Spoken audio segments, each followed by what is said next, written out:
Hi, my name is Adam Gross, and this presentation is for the Grand Rapids History Detectives. In this presentation, I will be going over the magnet fishing finds and scuba diving finds that I've pulled out of the Grand River. A lot of these have historical local value. You might ask yourself, who is Adam Gross? Well, I was born in 1985, been raised in Grand Rapids. I'm an avid kayaker, magnet fisher, scuba diver. I also do pyrotechnician firework displays. I've helped out with the Whitecaps. I've also done East Kentwood 4th of July fireworks, and I do a lot more on the side, so I stay pretty busy. What is magnet fishing? Well, magnet fishing is basically where you take a big industrial sized magnet, you tie it to a big heavy rope, and you throw it in the water. You pull it back and you see what you got on it. Anything magnetic is going to stick to it, which is ferrous metals.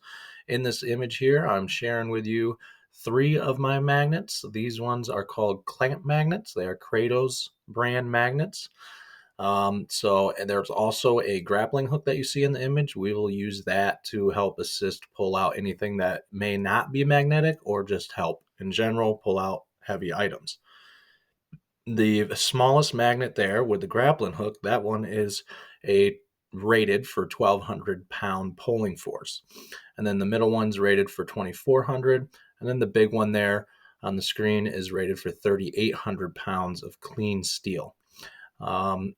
That big one there weighs about 9 pounds. So some of them can get pretty heavy, but they work really well. There's all different kinds of magnets as well. These are just a small example of the type of magnets that I use. The history of magnet fishing dates back to 300 BC. The Chinese used it to find lost weapons and tools. Miners used magnet fishing for generations. They use it to locate deposits of iron ore in rivers and streams.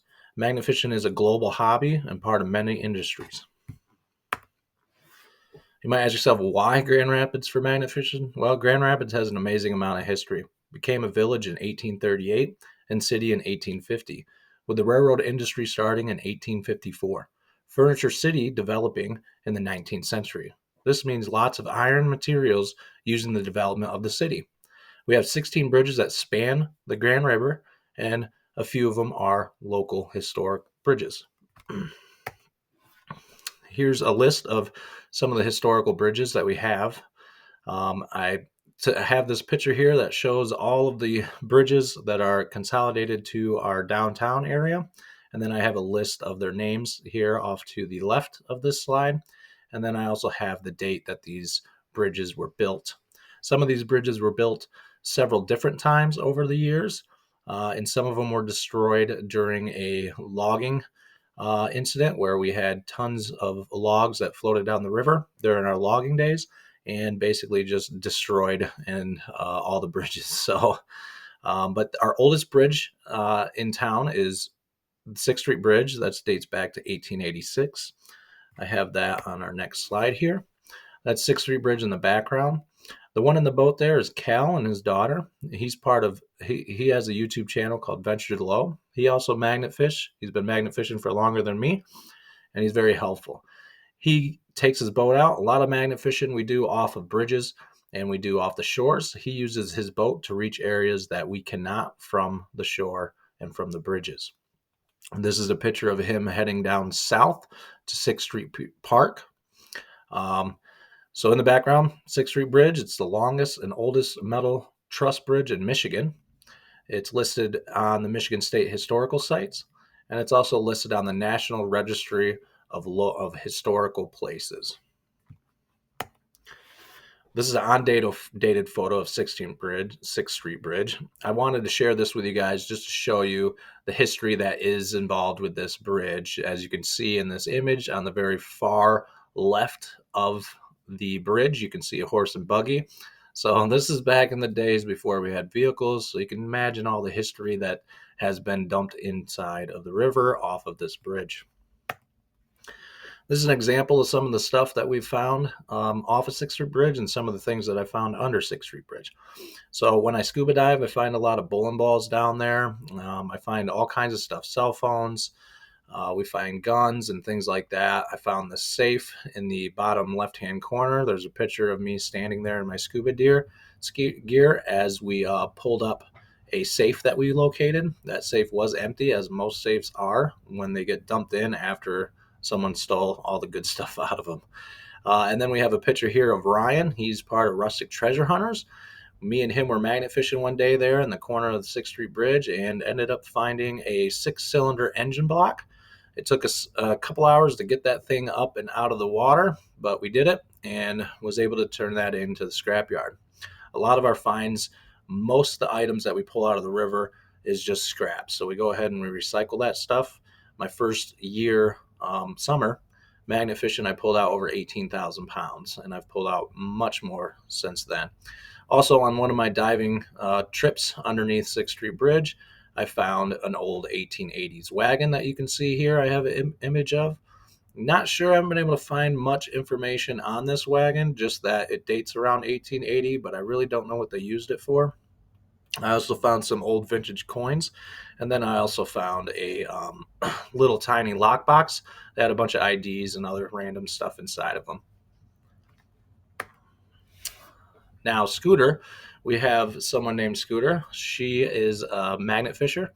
She is a really good friend of ours and very avid magnet fisher. She donated this to me, a spittoon that she found off of 6th Street Bridge. If you don't know what a spittoon is, it's a container for spitting into. It's for users of chewing and dipping tobacco, which was quite popular back in the 1920s and 30s, common in the 19th century and early 20th century. Typically made of brass, copper, iron, ceramic materials, placed in pubs, brothels, hotels, stores, banks, railway carriages, courtrooms, and even the U.S. Congress. While doing research on this, I wanted to see if I could come up with a local photograph that would have one of these spittoons in it, and I did find that. This is a photo from the City Social Service Store workroom, and it's dated back in 1931, and you can see a spittoon down there on the floor for them to spit into. Now, this is a real interesting part of the slide here in presentation. This here is a 1913 Michigan porcelain license plate. The gentleman, Ryan, that was in one of the previous slides, that was helping with the 6-cylinder block engine, he pulled this up off of 6th Street Bridge. I have the image there in the bottom right-hand corner of that license plate. It's number 1646.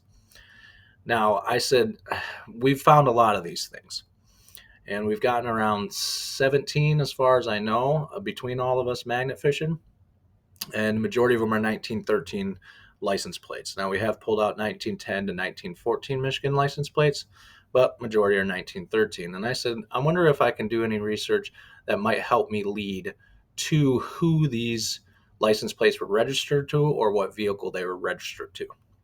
So during my research, I came across a YouTube video that had a gentleman who was sharing photos of license plates from 1913 and the information associated with these license plates.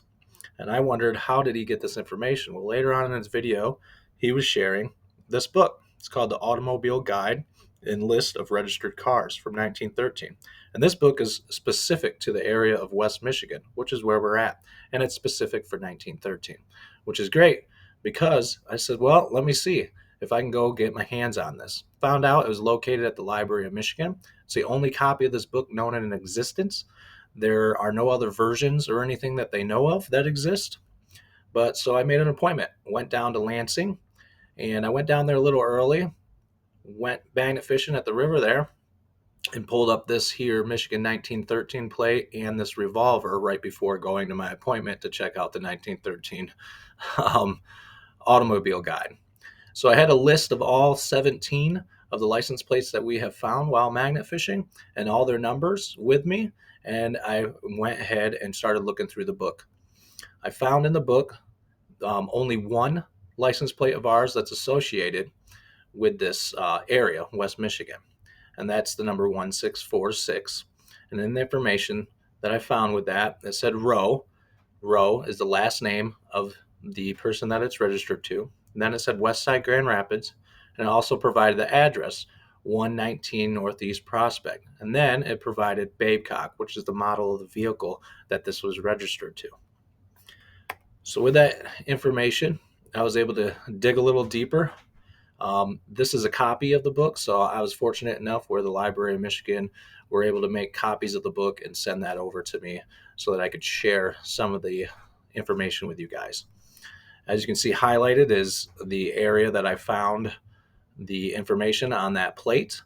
This book contains 100 pages of registered cars, several ads for local businesses, rules of the road and local laws, and it has a total of 192 pages and separate flyers. I did have images of a few of these flyers here, as you can see. One is a Studebaker ad for a car, and then the other one there, a Hotel Cody, which was on the corner of Division Avenue and Fulton Street in Grand Rapids, Michigan, and their rates were $1 a night, which is pretty crazy to think about. And then there you go, you have also Grand Rapids Brewing Company there. So this is a really interesting book, but with the information that I found in it, I was able to do some more research at our local library. I looked up what the Babcock model was. It looks like the last year that they made that model was 1912. So this would more than likely be the type of vehicle in the picture here that this license plate was registered to. Now, this license plate was also registered to this address, 119 Prospect, which is the image here of that house, which is still there to this day. With that, on the back of this image of the house, it had information on it. It also had how well he was known. He was very distinguished in the area and stuff like that. And then I was also able to find his birth certificate and death certificate during my research, which then led me to where he was buried. And I was able to go on their website and find a picture of his headstone. He was born in 1880, March 14th in Springfield, in Missouri. And then he died May 17th, 1923 at the age of 43 in Walker. So he ended up dying from appendicitis. Basically, his appendix had burst, and he passed away from that. Nowadays, that's something that is very rare to pass away from. But in the information I was able to find, I'll read to you here what this says. It is known that William S. Rowe, a very distinguished Grand Rapids citizen, lived in this home in the early 1900s. He was president and director of 3 large hotels, mainly the Herkimer, the Browning, and the Holding. He served as president and general manager of Valley City Milling Company and director of Michigan Millers Insurance Company. Mr. Rowe was president of the West Michigan Millers Association, president and manager of the East Side Water Company, and vice president of Globe Realty Company. He was director of the Furniture City Realty Company and the Manufacturers Association. So he's pretty well distinguished, pretty well known in the area. But yeah, and I decided, maybe instead of just this information, maybe I can get a picture of him. Let's see, because he's so distinguished in the area, they might have a photo of him. So while doing some more research, I was able to find a newspaper clipping here, announcement of his death and his burial service time. While looking at several books, I was able to locate this, and I got a copy of it from our local library. So there we go. We have an image of William S. Rowe, which this license plate belonged to. So it's kind of crazy to think about how you can pull a part of history out of the river that has been lost for who knows how long and be able to find who it belonged to and trace its history. We're moving on to Fulton Street Bridge finds here. We have a 1914 Michigan license plate that I found off of 6th Street Bridge while magna fishing one day. This bridge is depicted in the image here above. This is another one of our historical bridges, and there are a lot of items that we find off of this bridge. One of the other items that I found was a Seward Avenue street sign. So that's a local street here in Grand Rapids. And during my research, I could not find any photos of that specific street sign, but I did find photos of similar street signs. I was looking specifically for the same type of font and same type of style of sign. So I did find that with another local street sign called Fuller Avenue, and that picture was taken back in 1931. So that dates this around 1930s. We're sticking with Fulton Street Bridge here. This is actually an image of back when it was an iron bridge back in 1926. And I wanted to share this because this talks about glass insulators here. I find a lot of glass insulators when scuba diving. I don't find so many while magnet fishing because glass is not magnetic, But every now and then we come across one, like the one that I'm holding in the picture there, that is still attached to its bracket. So I pulled that up magnet fishing actually off a 6th Street Bridge, not Fulton Street Bridge. But the point of the picture is to show that we used to have, back in the 1920s, um, poles that ran across the bridge that had these insulators attached to them. So I don't know if during the demolition process or whenever they would replace these that they would just toss them in the water, or how they ended up in the water, but just interesting to show that that's where they came from. Moving on to Leonard Street Bridge, which is another older bridge in our area. This bridge here in this picture is, you are standing on Leonard Street looking west. If you're familiar with the area, behind you would be Monroe Street, and then off to your left would be the fire department that's there now, and then to your right would be Family Dollar.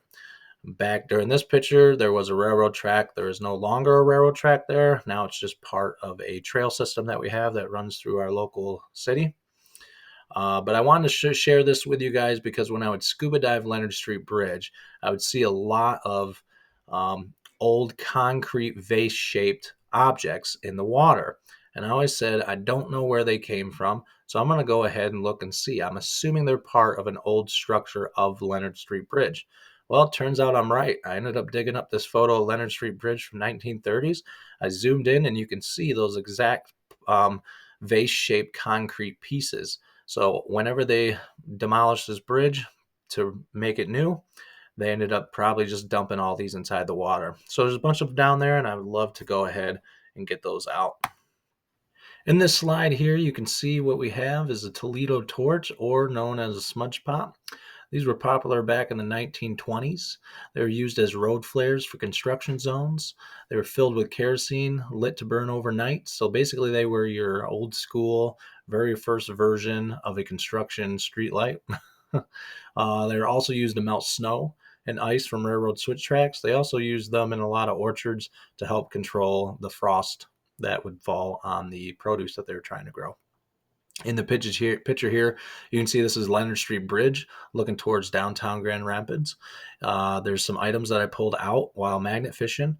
And funny thing is, we have in the picture a smudge pot, and then we have a newer version of that smudge pot, which is another construction light that was battery operated. So it's pretty cool to pull out the first version of that, and then to pull out a later version of that. So we pull a lot of these out, and that's due to people back in the day used to just love to throw these around because they were basically a bowling ball of fire. So they would throw them in the water. So we pull quite a few of those things out. This is continuing on Leonard Street Bridge. So we find a lot of interesting things, including I found World War II dog tags, World War II grenades. I found 2 of those, pineapple grenades, and then we've also had tank round found off of there. I've also found 2 spur trigger revolvers that date from 1875 to 1895. I've pulled up a lawnmower from there, a vintage moped, parking meters, and also a vintage Coca-Cola sign. In this picture here, you can see in the middle, that's me with one of the pineapple grenades. Luckily, they are decommissioned grenades, so I was able to actually keep them because they're just chunks of metal. And then on the very top is my brother-in-law there, Alan. He also magnet fishes. I got him into it, and he ended up getting lucky enough to pull a tank round, World War II tank round, off of Leonard Street Bridge one day. And we called the bomb squad. They came out and took possession of that. They said that the firing charge was still inside of it, but that the explosive part of it had been decommissioned. Now, the most interesting find that I've gotten off of Leonard Street Bridge would be these dog tags. Now, I pulled these dog tags up the same time that I pulled up this old, as you can see, it's a asbestos iron. So basically that's just your old version of your nowadays iron for ironing shirts. Usually they're not in that good a shape, but this one actually had the handles and stuff, which was great. But the most exciting part of this find was the dog tags that were on the magnet with it. So these are World War II dog tags. As you can see, I have a picture there of the name and the numbers on that dog tag. And I decided to do some research and see if I could find any information on the person that these dog tags are associated with, and see if I could at least find any family members or the person themselves and get them back to them. Now, I made a YouTube video on this, and it got picked up by our local news. We did several stories. It made it onto our world news. And with that, we were able to find the family. And so, with talking to the family, I was able to get a photo of Sergeant Clifford J. Voigt. There he is at the very top there. And the information that I learned from his son and his grandson, as you can see in the middle there, that's a photo that I took of a video conference that me and him had, that the news in Arizona had set up so that we could talk about talk about Clifford and me finding it, and then be able to send these off to them where they belong. They told me that he joined the service at 20 years old, was a communications specialist, among the first units to stumble upon Auschwitz, also survived the landing on D-Day. He left Michigan in 1952, never to return. So somewhere between the time that he came back from the war in 1952, these dog tags ended up in the river and stayed there. He moved to Mesa, Arizona, and passed away in 1995. So they're super excited to get this, and I was super excited to be able to give this type of family history back to where it belongs and back in the family's hands. In this slide here, we have some railroad switch lamps that were found. In the picture on the left there is Zan. He is a magnifisher as well, a local one. His YouTube channel is The Magnetizer, if you want to look him up. But during one of our magnet fishing adventures, he pulled up a railroad switch lamp. This one was just north of a Leonard Street Bridge, which means that it could possibly be the same railroad switch lamp that's in the photo here. So during my research, I was able to find a picture from Plainfield and Leonard back in 1928 that shows a railroad switch lantern where it would have been back when it was in use. These were used where the tracks can be switched to change direction. With 4 lenses, commonly 2 red and 2 green. We do find blue lenses as well on them. And they would also be switched by hand with a lever. So it was pretty cool to find one of those, and it's on my bucket list. Another object that I found, and this one I found while scuba diving. So I found this, it's called a lollipop sign. I was not aware of the existence of these signs, but I found this scuba diving just north of 6th Street Bridge, and this was an area that no one could magnet fish, so that would be the reason why this was still there. So this sign here is pretty heavy. It's probably about 2.5 feet tall. When trying to clean it up, I ended up finding the letters GRPD on the bottom, which stands for Grand Rapids Police Department. That's our local police. And so this would have been probably set out and used at the local police department headquarters out front. So it would be only parking for the police. And so during my research to try and find local images of this type of sign, I ended up finding a couple photos here. So on the left side there, we have a photo of the City Social Center for Transient Men back in 1931. And on the bottom there, you can see one of these lollipop signs that says no parking, loading space, police order.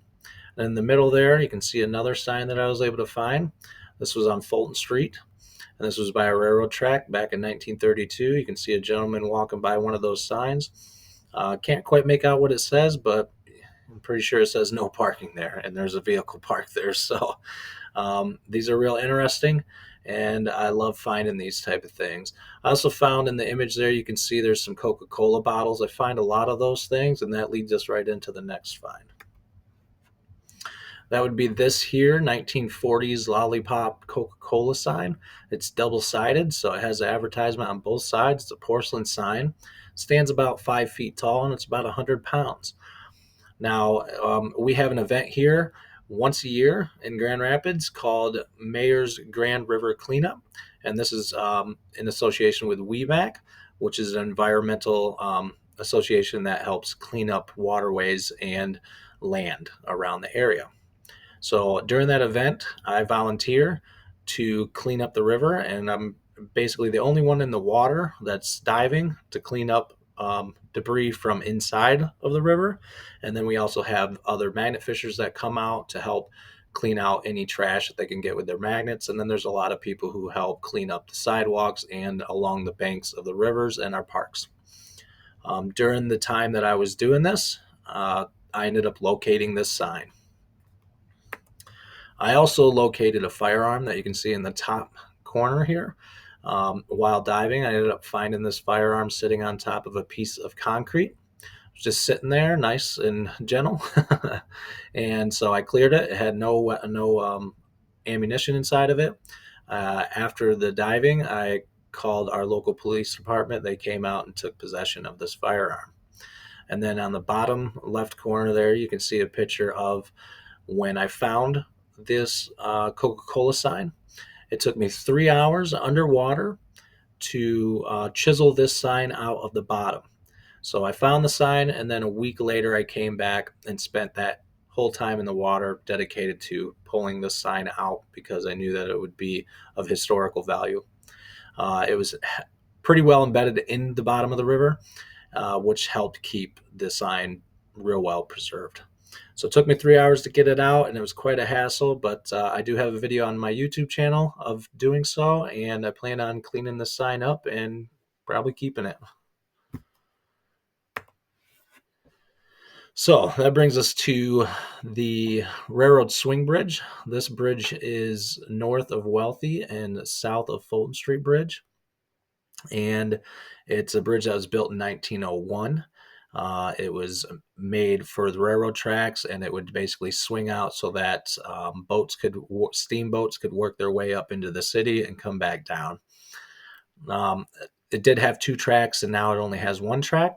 So there's a lot of railroad material that was tossed in the river when they removed one of those tracks.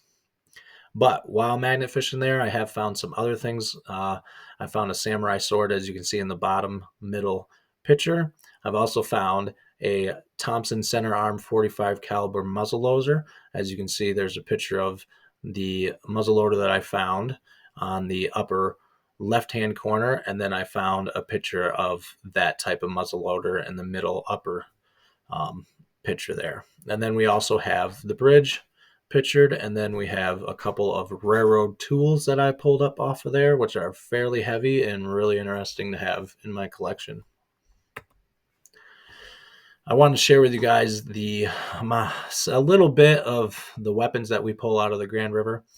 So here's a picture of me with a 22 caliber Mossberg rifle that I found. That's the first one that I ever found while scuba diving, and that was in the Grand River.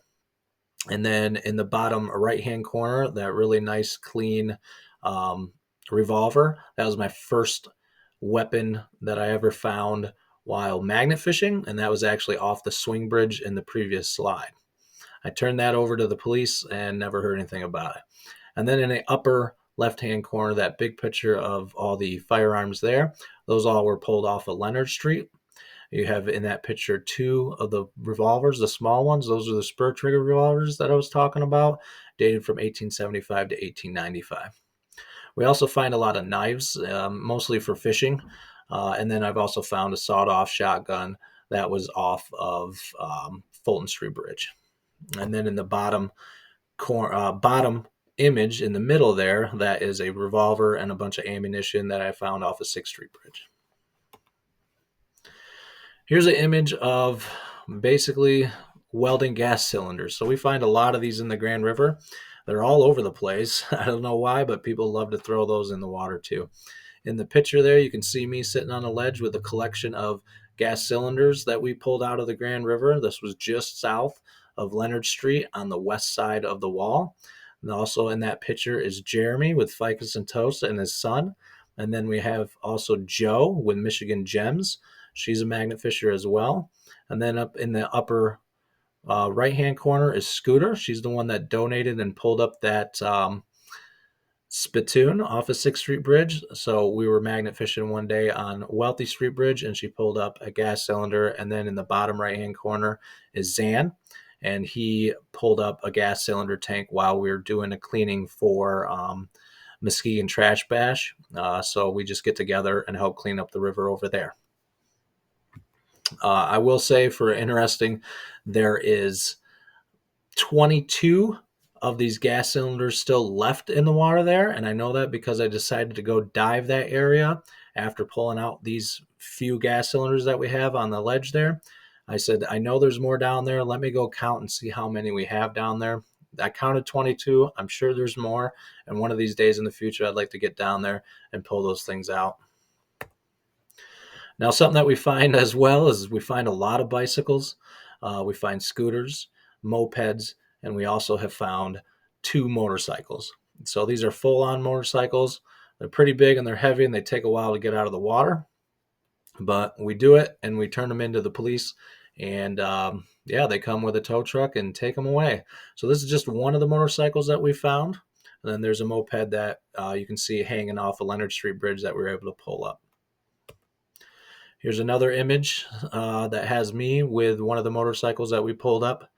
And then there's Scooter as well, helping kind of tug on the motorcycle. It was just me and her, and it took us a few hours to pull this motorcycle out of the water and get it to a spot where the tow truck was able to take possession of it.